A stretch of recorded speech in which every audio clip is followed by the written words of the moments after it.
Okay, we're going to continue on here. Chapter 13, gases. I think we got into not very far, but again, in this chapter, we're going to talk about gases, which again are a state of matter where everybody is broken apart from one another. They're flying around, and as they're flying around, they're causing collisions. And it's these collisions that cause the pressure that we associate with gases. Again, the increase in collisions is directly related to how much pressure we have. So the more collisions we have, the more pressure. And obviously, the less collisions that we have, the less pressure that we will see here. I think we only got into just a little bit about some units. And again, the kind of big three in terms of pressure units is an atmosphere, which is an ATM, and one ATM equals 760 millimeters of mercury, which is again another very common unit of pressure, and that also equals 760 torr, which is probably, again, like I said, probably your big three in terms of pressure units. And that 760 number is an important number. That is the number that allows you to convert between those different units. So if you have atmospheres and you want either millimeters of mercury or torr, you're going to actually multiply by the 760 number there. And again, that will give you torr or millimeters of mercury. And why it gives you either one is 1 millimeter of mercury is equal to 1 torr. So they are a 1-to-1 relationship between them. So you basically just change the units. Yeah. No, they're pretty interchangeable. You'll see probably both of those units used a lot, to be honest with you. Actually, all three of these units are, like I said, kind of the big three units. And the torr is really just named after the guy who invented the barometer, and millimeters of mercury is typically the way that you read a barometer. A traditional barometer has a ruler on it, and it used to have like you read in inches, centimeters, or millimeters of mercury. So that's where that unit came from. And then they kind of gave that unit an equal sort of unit to the guy that invented it. But you definitely will see both a lot, and definitely atmospheres. Atmospheres is sort of the standard unit of pressure. And a lot of times in some situations, your pressure does need to be in atmospheres rather than the other two sort of units. Now, if you do have millimeters of mercury or torr and you want atmospheres, you're just going to divide by the 760, and that's going to get you to atmospheres. So that 760 number obviously is something you do need to know, and it really is probably the conversion that you'll use the most as you're converting between those. Any questions on that there? So I don't think we got too far, so we'll just continue on then. Here is again another picture of a barometer. This is a traditional barometer, and traditional, thank you, barometers used to have mercury in it, like we see here. And again, as I was just saying a second ago, they typically had like a ruler sort of attached to it, or kind of like a ruler scale, if you will. And again, that's sort of where that millimeters of mercury comes from. And as the atmospheric pressure exerts on the pool of mercury, we get the mercury to rise in here. Again, as we might have mentioned last time, mercury, kind of unusual substance. It actually has a upward sort of meniscus that kind of goes in the upwards direction rather than the typical U direction that occurs with most substances. Now, in addition to those units, there definitely are some other units. And again, a Pascal is a common unit, and a kilopascal. And in one atmosphere, there's 101,325 pascals, or 101.325 kilopascals. I'll be honest with you, in chemistry, we don't really use pascals and kilopascals all that much in general chemistry, but that is definitely a unit. And then some other ones that you may be familiar with, again, 14.7 psi, or pounds per square inch, is equal to 1 atmosphere. So, when you fill up air in your tire or something like that in your car, it's a certain amount of psi or something like that that you need. And also another very common unit. And in some books, they actually use this as sort of the common standard pressure, and that's a bar. And a bar in an atmosphere is almost a 1-to-1 relationship, slightly different. Bar is 1.01 bar to 1 atmosphere, but very, very close to each other. So again, a bar, atmospheres, psi, pascals, kilopascals. Again, come some units that you see along with millimeters, mercury, and torr. But again, probably the big three for general chemistry is the atmospheres, the millimeters, mercury, and torr. All right, so we're going to talk about some gas laws here. And when we do talk about gas laws, there's really three variables that we deal with, and that's pressure, volume, and temperature. And pressure, volume, and temperature are really the three variables that we look at in a lot of gas laws. And in a number of cases, we will kind of have maybe one of these constant while we look at the other two. And in the case of Boyle, he looked at the relationship between pressure and volume, and he held temperature constant. So we had constant temperature in this situation. And what he found was that a volume of this gas maintained a constant temperature was inversely proportional to the gas pressure. And basically what he saw was that as the volume went up, the pressure would go down. The reason for that is in a larger volume, the gas molecules have a lot more room to fly around in, which means it's going to take longer for collisions to occur. And thus, we will have less collisions and the pressure will start to go down. Now, opposite of that was he saw that if you lowered the volume, you would actually see an increase in the pressure. So, again, if you had a much smaller volume for your gas, and you had your gas molecules in there, you could just you don't have to fly that far to cause collisions. So that would cause an increase in the number of collisions, and that would cause an increase in the pressure. One of the interesting relationships of Boyle's law and some others is in Boyle's law, if you did an experiment where you measured and you held the temperature constant and you measured the pressure volume relationship at different volumes, different pressures, if you multiply those numbers together, all of them, they will all equal the same number. And that's what is sometimes referred to as a proportionality constant. We take any sort of pressure volume relationship that's together, measurement at its constant temperature would always equal the same number. What that really allows us to do is because of that, we could actually get what we know as Boyle's law, which is this guy right here. P1 V1 equals P2 V2. Again, as the volume goes up, pressure goes down. And as the volume goes down, the pressure goes up.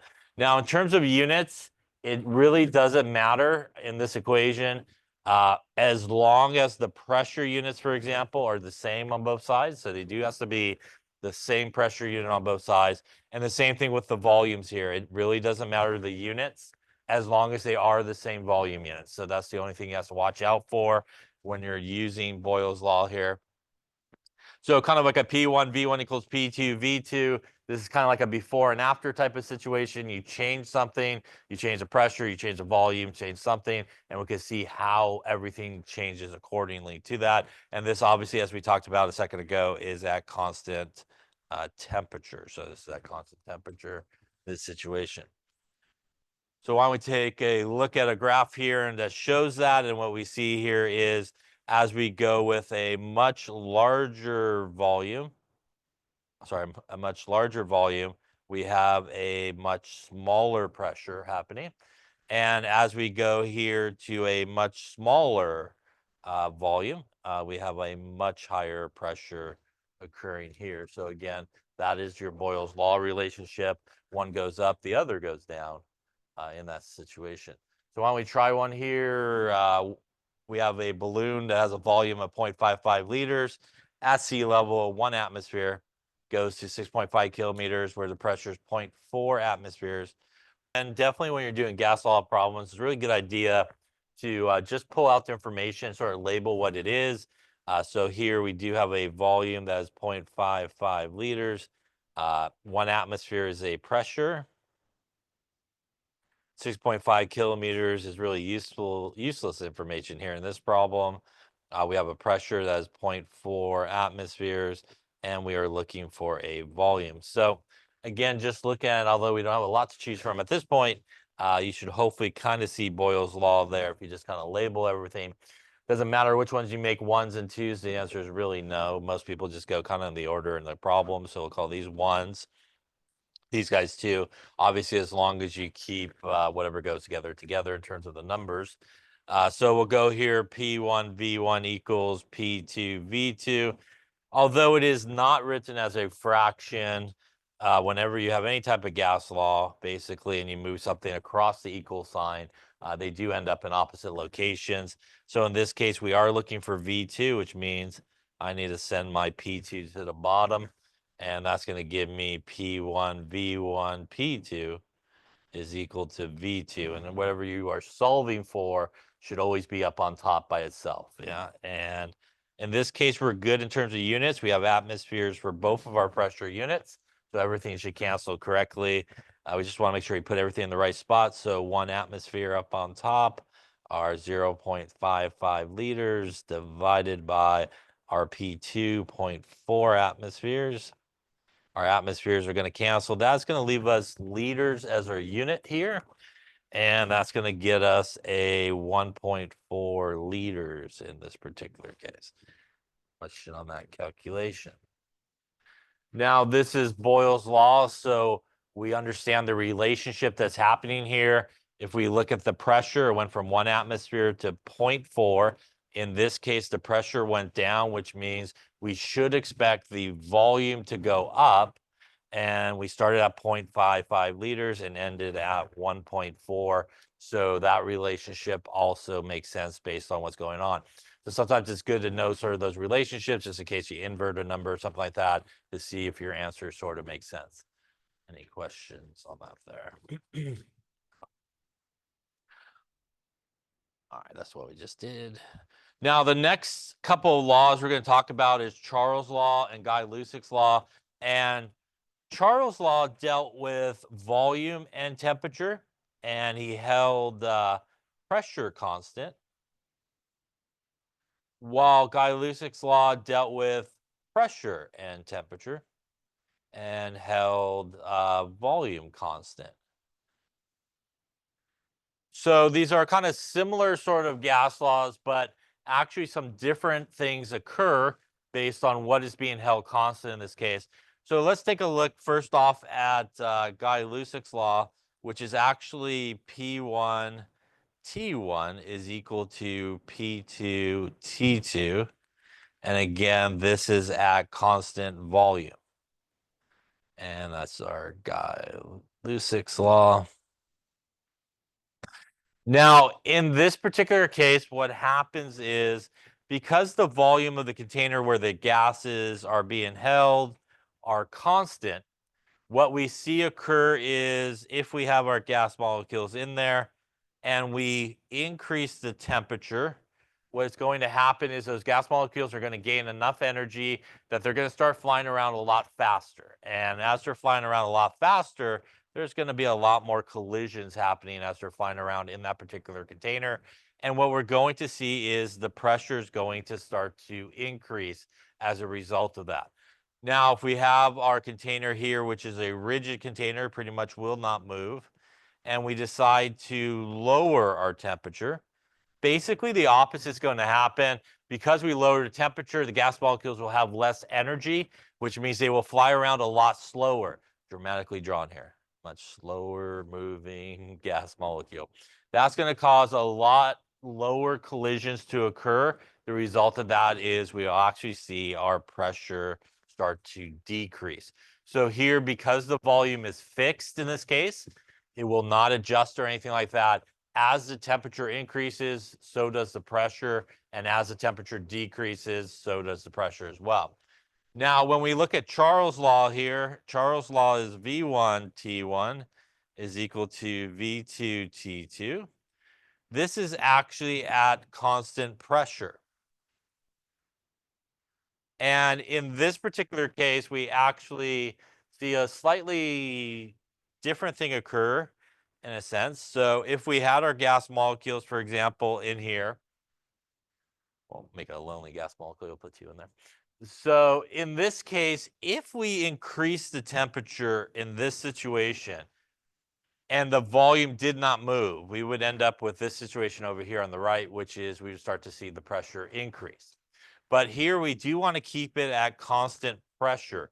So what happens in this case is the volume will also increase.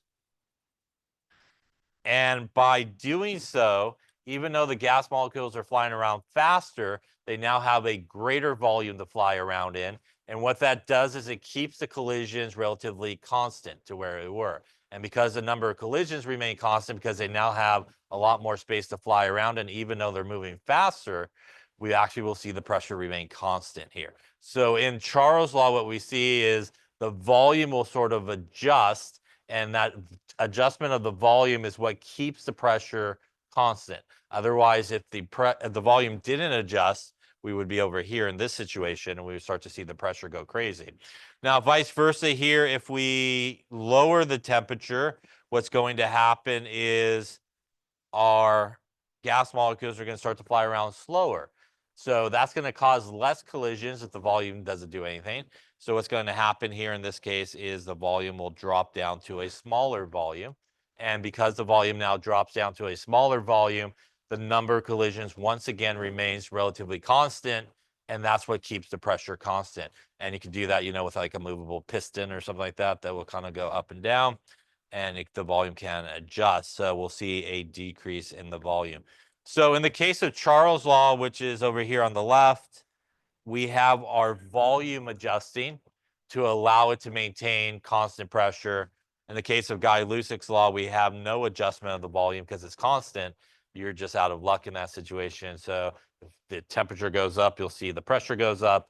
And if the temperature goes down, you'll see the temperature go down. Any questions on those relationships there? All right, we'll come back to this in just a second. Now, if you took any gas you like and actually plotted volume versus temperature, and you made a nice straight line, and you took all those lines back, they would all hit the exact same spot on this graph, and that exact same spot is minus 273.15 degrees Celsius. That number should look familiar to you because that's the number we use to convert to Kelvin, yes? And Kelvin recognized this because if we converted this to Kelvin, we would add 273.15. That gives us 0 Kelvin, which is referred to as absolute zero. And this used to be the absolute temperature scale, later obviously renamed for Kelvin, who sort of recognized this behavior. So what that means is in this situation, when you're using pretty much any gas law and you have temperature, it needs to be in Kelvin. So that's just like an automatic. If you got temperature, you got to go to Kelvin. And again, a reminder there, that is 273.15. They do want you to use that 0.15 here at the school. And that is how we go from Celsius to Kelvin.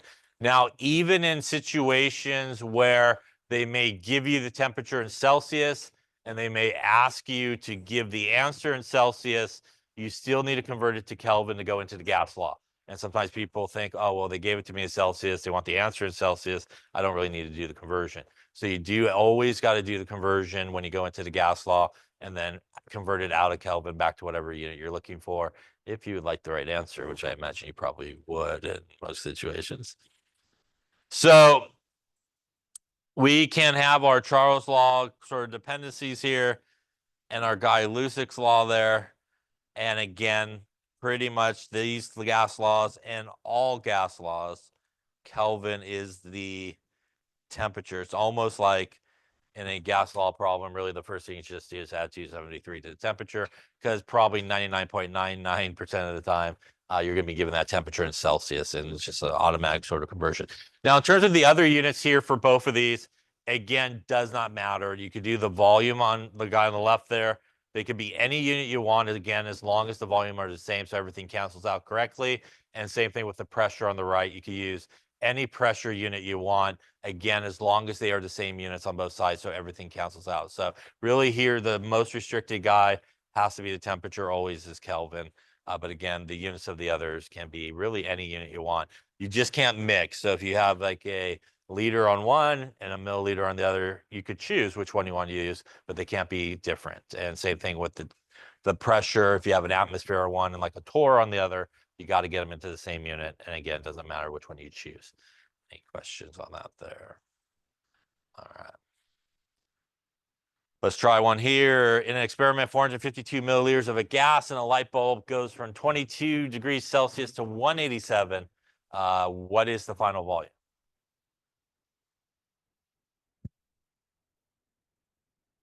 And I would recommend pulling out the information. So we got volume, that's 452 milliliters.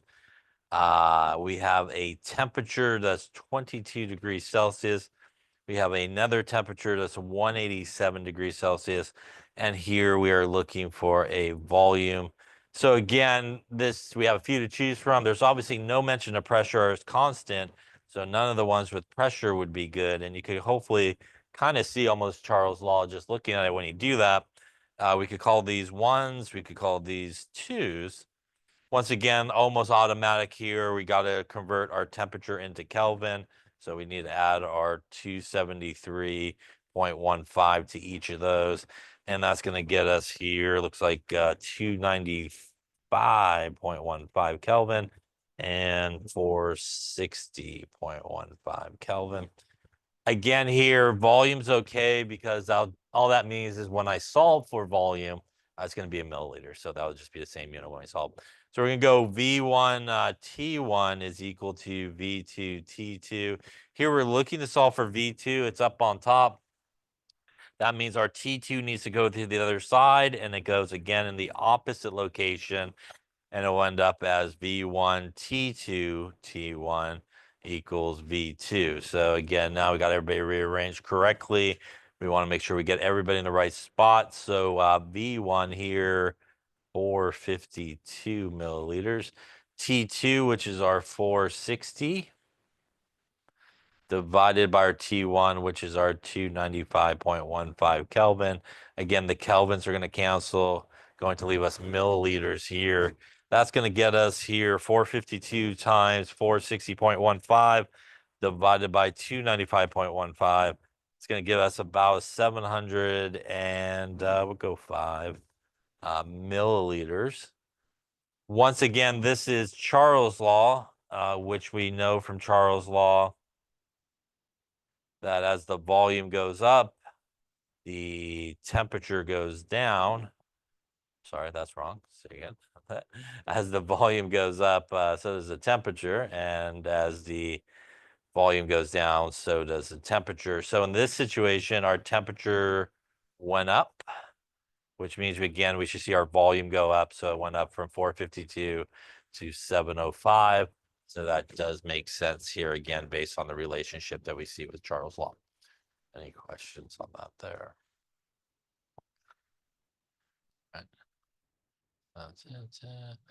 The next law we're going to talk about is our friend Avogadro.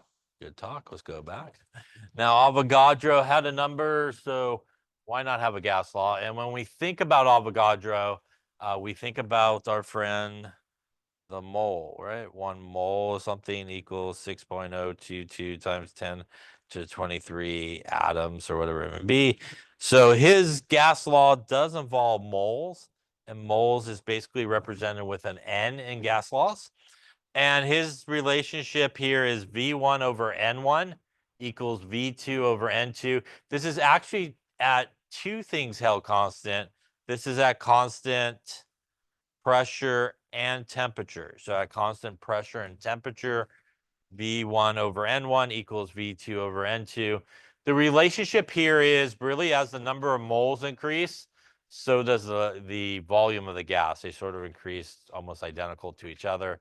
And one of the ways that you can use Avogadro's law is like any other gas law, you can plug and chug into there and solve for something. But one of the sort of relationships that's useful for Avogadro's law, in addition to that, is, and as we see here, if I have 1 mole of a gas, I basically have 1 volume. If I have 2 moles, I have 2 volumes of a gas. If I have 3 moles, I have 3 volumes of a gas. You can, if it is under, for example, a constant pressure temperature conditions, and you have some type of stoichiometry problem, instead of using a mole to mole relationship like we do in stoichiometry, you could actually use a volume to volume relationship. So if you have some type of gas reaction where it's at constant pressure and temperature, instead of doing a mole to mole relationship, you could do a volume to volume relationship and actually solve for whatever you may be looking for. So let's take a look at this reaction here. And if this was at constant pressure and temperature, and we wanted to do some type of stoichiometry problem, what this allows us to do is actually to jump right into the stoichiometry without having, for example, to use like a gas law to solve this. So in a normal situation, if we were doing stoichiometry, we would go to the coefficients, and those would represent the mole to moles of everybody, right? So there'll be like 1 mole of N2 is equal to 3 moles of H2. And if this is constant pressure and temperature, and all these are gases, we could actually do a volume to volume relationship where we could say something like 1 liter of N2 would give us 3 liters of H2. And again, it works really the same way as we do with the mole to mole relationship. All we're doing is just taking the coefficients. And we could say, for example, 1 liter of N2 would produce 2 liters of NH3. We could say 3 liters of H2 would produce 2 liters of NH3. And just like we do our mole to mole relationship, each of these can be a conversion factor that you could use in a calculation, like 1 liter of N2 over 3 liters of H2, or you could flip it around, 3 liters of H2 over 1 liter of N2. So let's just say, for example, you started with 4 liters of H2 and you want to know how many liters of NH3 would you produce. So what we would do is really just take a stoichiometry approach here. We would start with our 4 liters of H2. We would go to the equation and find the relationship between H2 and NH3, which is this one. And just like we do stoichiometry, opposites cancel. So 3 liters of H2 on the bottom, 2 liters of NH3 up on top. And that's going to give us obviously 8 divided by 3 in this case. And that will give us something like 2.67 liters, not rounding too much here, NH3 would be produced. And you could do basically a stoichiometry problem from the equation based on the sort of coefficients and the liter to liter. Now, you could only do this in a gas situation, like we have here, our base gases, and you can only do this if it's under these conditions of temperature and pressure. Now, we'll talk about stoichiometry a little later on in this chapter where you can do a mole to mole relationship, but you will need to use a gas law if you kind of take that approach. This will allow you to kind of just go straight into stoichiometry without having to do a gas law. Again, if it meets the constant temperature and pressure conditions, and you have basically a gas sort of reaction like we have going on here. Any questions on that? Yeah.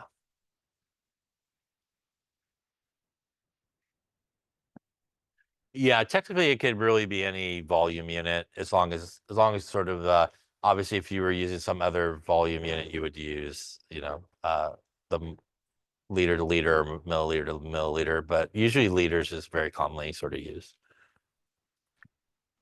Other questions? All right. So putting together all these gas laws we just talked about, Boyle, Charles, and Avogadro's law, we get really the ideal gas law. And the ideal gas law is kind of granddaddy of all gas laws here is PV equals nRT. So PV equals nRT is the ideal gas law. It also is the most restrictive in terms of gas laws, in terms of units. So when you use the ideal gas law, the pressure always has to be in atmospheres. The volume always has to be in liters. N, which is the moles, should be in moles. And the temperature, like any other sort of gas law, does need to be in Kelvin.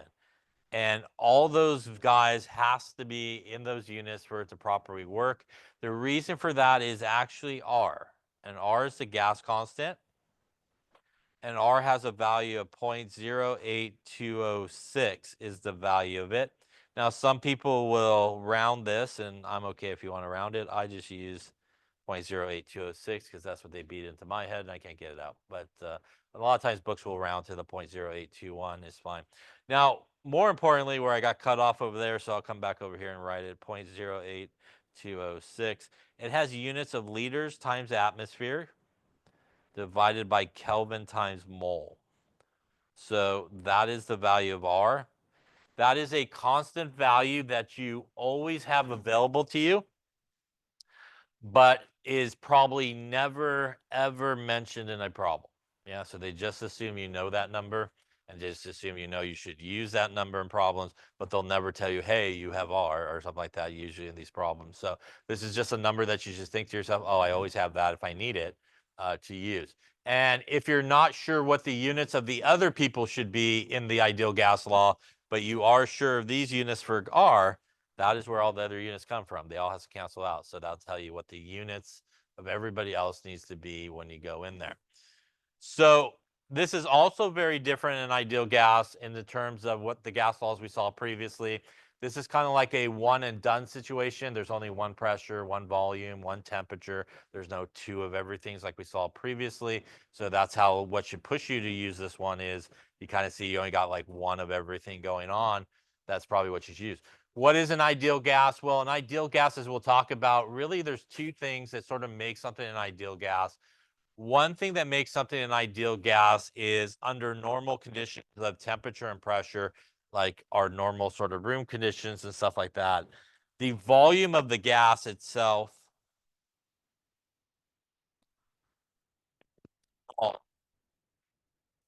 compared to the container it's in. And what we think about in this situation, an ideal situation, is the volume of the gas itself is basically zero, kind of negligible. And if you look at a lot of problems that you do in these gas chapters, a lot of times they will talk about the volume of the container the gas is in rather than the volume of the gas itself. And in an ideal situation, the gas is flying around uniformly, filling that container. So the container's volume is what we sort of use in an ideal situation as the volume of the gas because it's much larger and the gases are flying around than the actual volume of the gas itself. It's the idea of if you took like a marble and put it into a trash can over there, the marble's volume is much, much smaller than the trash can's volume, right? So the small little marble, so we don't have to worry about the volume of the actual gas itself because it's flying around basically in that trash can's volume, and that's going to be the volume of the gas. The second thing that makes something an ideal gas is there's really no interaction between different gas molecules. And what that means is in an ideal situation, you could have a ton of gases in the same container, and we assume that there is no interaction between them. There's no attraction between the different gas molecules. There's no repulsion between the different gas molecules. And it's sort of almost like they are in that container by themselves, even though there's other gases in there. We assume under ideal conditions that they are in there by themselves. And I would say most of the time that is what we deal with, which is ideal conditions. When you get to real gases, which are sometimes referred to as non-ideal gases, which we don't really talk too much about in this class, but when you go to 1A, you will. And non-ideal gases or real gases, this occurs at really high pressures and really low temperatures. And at really high pressures, right, Boyle's relationship would mean you have a very small volume, right? And because you have a really, really small volume, what that means is the gas molecules are now quite close to each other and they're interacting a lot with each other, and you have to take into account. Also, because of those really high pressures, you have a very small volume. So if you had a really small volume, you put my marble in that small volume, now the volume of the marble itself is going to be relatively important relative to the size of the container. Under real conditions, you actually have to take those two things into account. And it actually turns, as you'll see probably in 1A, the ideal gas law into a very scary looking gas law, which is known as the van der Waals equation, where you have to take those things into account. But the good news is we don't do that here, so you don't have to worry about it yet. Yes.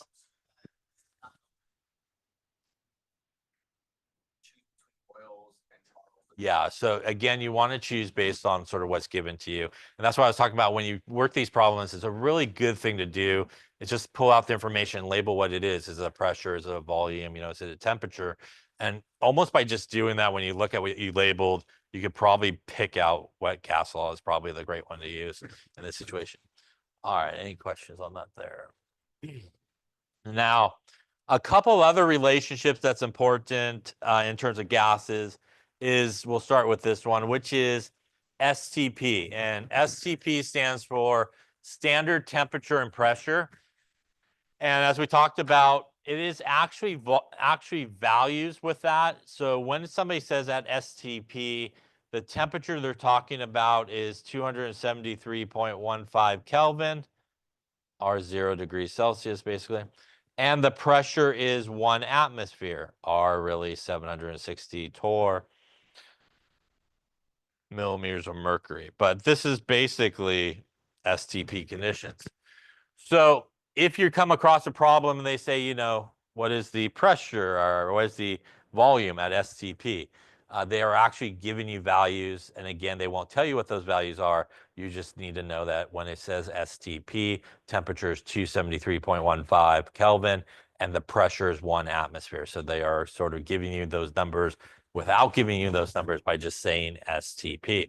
They both has to be there. So in order for it to be at STP, the temperature and pressure has to be those two numbers. So if they're not those two numbers, then you're technically not at standard temperature and pressure. Now, what is a nice thing that happens when you are at standard temperature and pressure? My lab we did with the gases, there is a conversion factor that you could use when you're at STP. And when you're at STP, 1 mole of any gas, ideal gas, will equal 22.414 liters. So this is a conversion factor that you could use when you're at STP. What it will allow you to do is you can avoid using the ideal gas law. So you can avoid using the ideal gas law and you can just use this relationship if you are at STP. If you are not at STP, you should never use that conversion. So you should never use it if you're not at STP. It is only like a STP situation.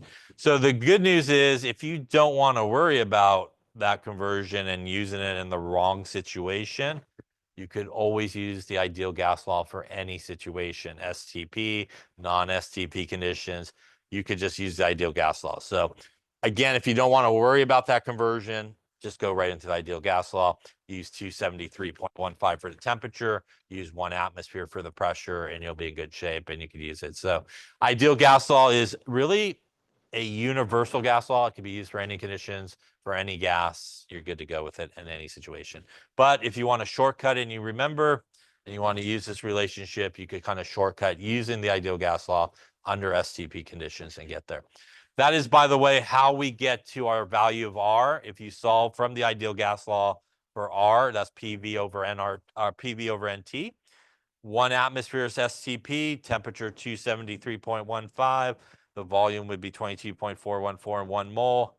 That is where we get our gas constant basically from. So that is how we derive the value of the gas constant, which I guess if all goes bad, you can remember the other things, you could get the value of R that way by plugging that into there as well. Any questions on that? So again, conversion can be used only at STP. Don't use that 1 mole is 22.414 if you're not at STP conditions. All right, let's try one here. Yeah, so calculate the pressure exerted by 1.82 moles of SF6 gas in a steel vessel that has a volume of 5.4 liters and 69.5 degrees Celsius.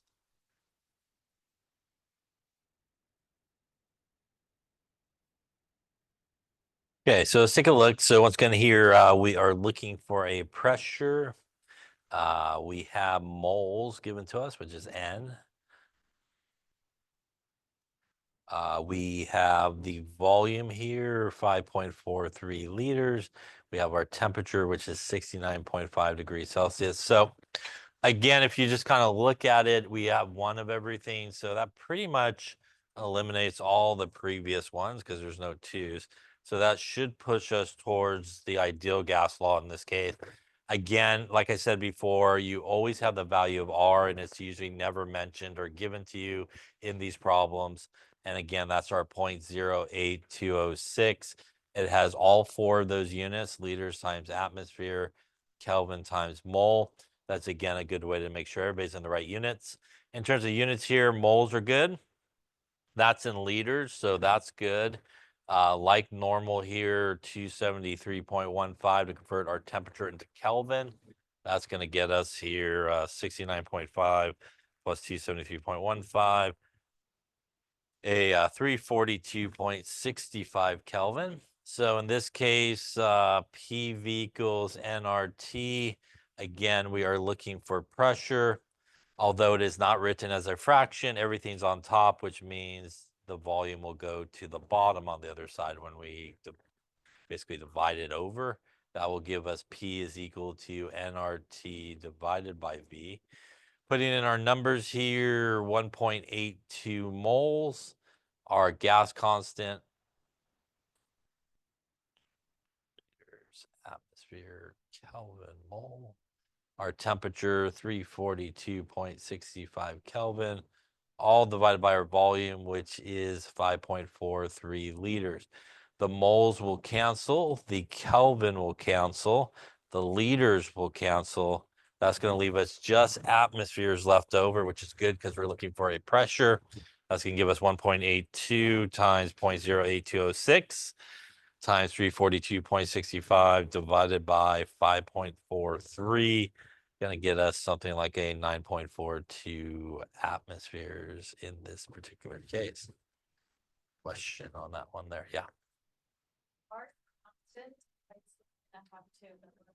Yeah, you have to memorize everything here. So yes, you have to memorize. Yeah. Other questions on that? Now, other common sort of conversions that are used in these type of problems, although we did not need to do it in this particular case, a very common grams to moles type of conversion to get yourself to moles. So again, a reminder, that is our molar mass, right, from the periodic table that allows us to do that. Also, very common conversion is a lot of times the volumes in milliliters. So going milliliters to liters is a common conversion. So again, 1,000 milliliters is 1 liter. So those two things are very common conversions you usually have to do in gas law problems as well.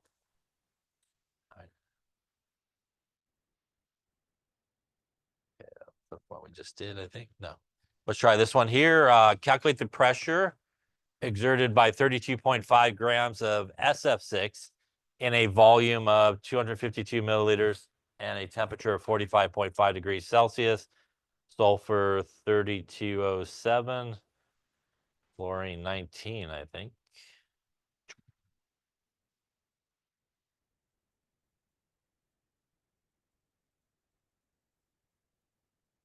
Okay, so let's take a look. So again, we are calculating or want a pressure.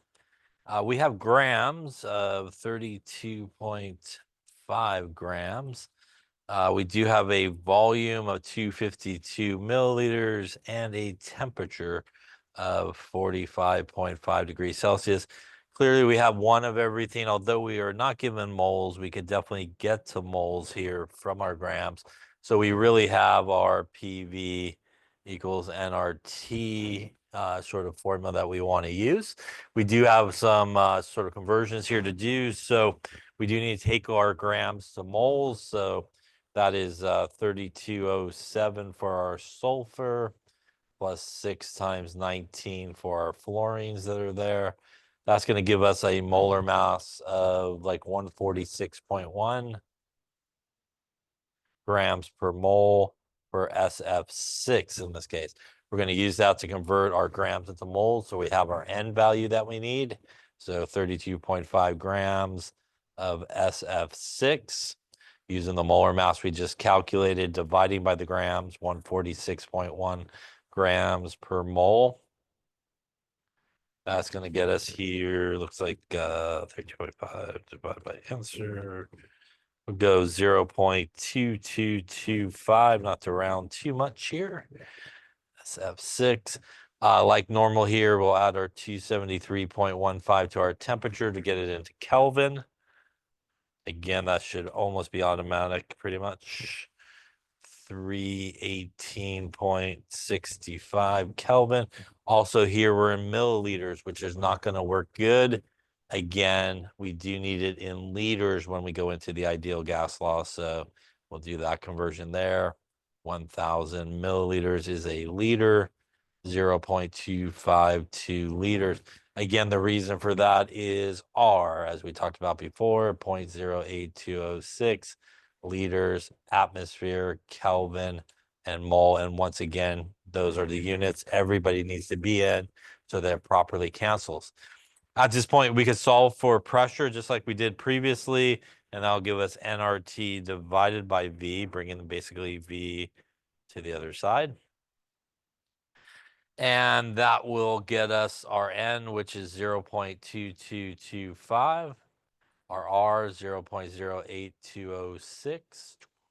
Again, liters, atmosphere, Kelvin, and mole, all 4 units. Our temperature of 318.65, all divided by our volume of 0.252 liters. Here, a mole is going to cancel, Kelvin going to cancel, liter is going to cancel, going to leave us pressure, which is good because that's what we're looking for. So we'll take our N times our R times our temperature divided by our volume. Looks like perhaps here 23.1 atmospheres. Giant pressure. Any questions on? Yeah.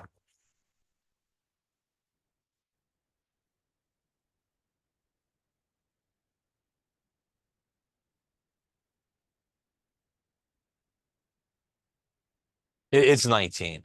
That is supposed to be a 19. Yeah. Yeah, that's okay. But yeah, so usually for molar mass, just in general, it should be 4 significant figures when you take it off the periodic table. Yeah. Yeah. Other questions? Okay. All right, so that's the ideal gas law. And again, those are very common sort of conversions that you usually will have to do in these problems. So let's talk about another gas law because we don't have enough. Let's talk about one that deals with pressure, volume, and temperature all together. So basically, if you take the ideal gas law and you solve for R in 2 different situations, because R is essentially a constant value, those numbers equal each other, which means you could set both of these guys equal to each other. And that gives you this sort of equation here. In a lot of cases, though, the moles really don't change all that much. So this is usually reduced down to P1 V1 over T1 equals P2 V2 over T2. This is what is sometimes referred to as the combined gas law, because it just combines everybody. Here, temperature is again needs to be in Kelvin, but pressure and volume here, once again, it really doesn't matter as long as they are the same on each side. So again, here, pressure or volume could be any units as long as they cancel out correctly. Temperature does need to be in Kelvin. Did you have a question? Yeah.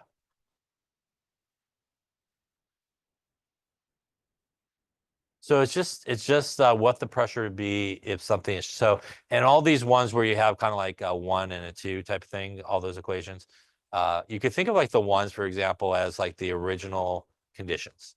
And then you did something, like in this case, you did something to either the pressure or you did something to the volume, or maybe you did something to the temperature. And the result of that is it will give you a new pressure or volume or temperature, so that gas's conditions will change as a result of something changing. So you can think of it like a before or after, like, the ones is like where it started at, and then you did something to it. And you change one of those sort of properties, pressure, volume, or temperature. As a result of you changing that, it will change some of the other variables, the pressures, the temperatures, depending on what equation you're using and stuff like that. So it's kind of like a before and after type of thing is a good way to kind of think of it. Other questions? Now, why is this the best equation ever? Because it has a lot of stuff in it, right? So if you had to invest your time in remembering everything, which they want you to do here at the school, so if you have to invest your time, this would be the equation I would invest my time in.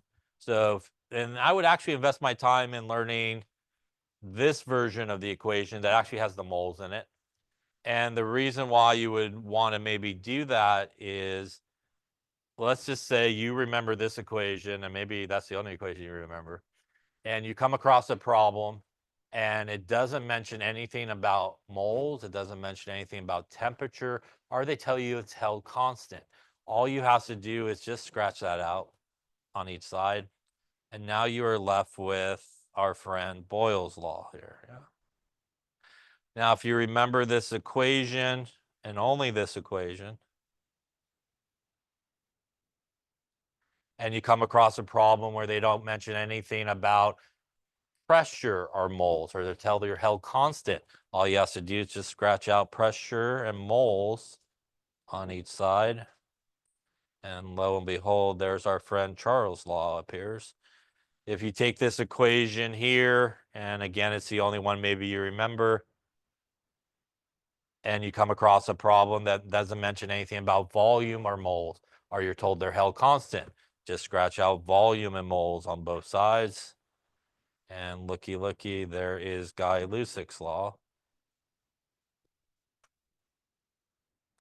And if you take this guy here and you come across a problem where they tell you, hey, you know, the temperature and pressure are held constant, and you cross out the pressure on both sides and the temperature is constant, or they don't mention anything about those things, there is Avogadro's law right there from that equation. So pretty much, hence why it's called the combined gas law.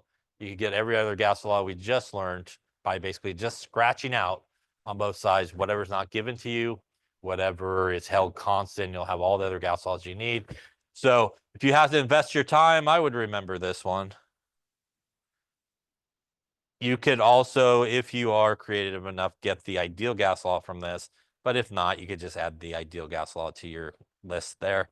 So really, if you just remember these two equations, pretty much you'll have every equation that you would ever need. All you have to do on the guy on the left is just scratch out whatever is not given to you, are told it's held constant. And you'll be left with probably the right gas law to use in that situation. Question on how to do that? Yeah.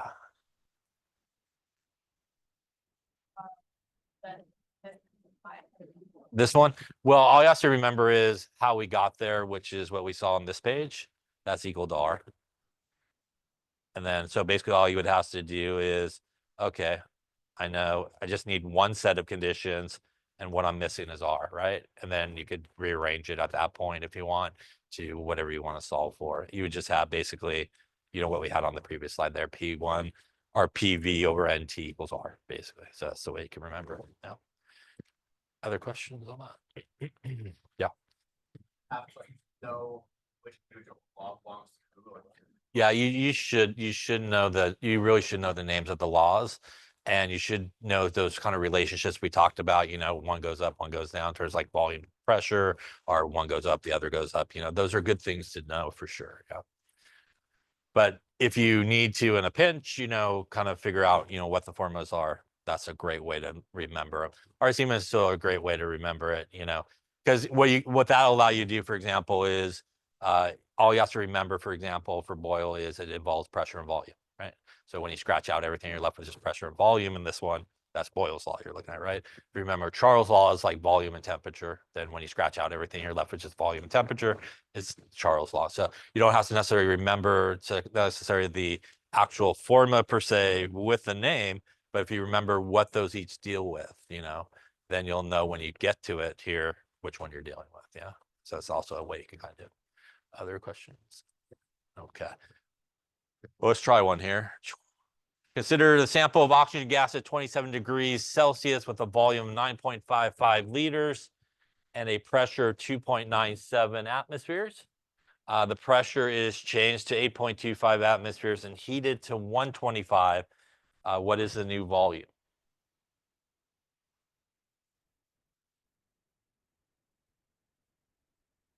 Okay, let's take a look since we're getting to the end here. In this case, we have a temperature given to us of 27 degrees Celsius. We have a volume that goes with that temperature of 9.55 liters, and we have a pressure that goes with those guys of 2.97 atmospheres. We then have another pressure here of 8.25 atmospheres, It has a temperature that goes with that of 125 degrees Celsius, and we are looking for a volume. So again, we just kind of label the first ones ones and the next ones twos. You know, it should kind of point you in the right direction. Again, if all you remembered was P1, V1, N1, T1 equals PV P times V divided by N2 and T2. Here, there's no mention of moles. So again, all we have to do is scratch that out. And now again, we have our combined gas law that we really need to use here. We have our P1 V1 over T1 is equal to P2 V2 over T2. We do need to do a little bit of work here. This is good atmospheres. Like normal, we're going to add our 273.15 to each of these to convert them into Kelvin. That's going to get us here, bless you, 300.15 Kelvin and 398.15, I believe, Kelvin. Here we're looking for V2.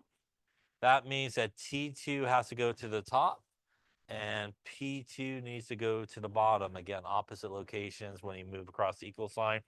And that would get us P1 V1 T2 divided by T1 and P2 is equal to our V2. So again, just move everybody to those opposite locations. Now the key is we want to put everybody in the right spot. So P1 here is 2.97 atmospheres. V1 is 9.55 liters, and our T2 wants to go to the top there, 398.15 Kelvin, that way, divided by our T1, which is 300.15 Kelvin, and our P2, which is 8.25 atmospheres. Atmospheres will cancel, Kelvin will cancel. That's going to leave us liters as our only unit left. And that's going to give us 2.97 times 9.55 times 398.15 divided by 300.15 equals divided by 8.25.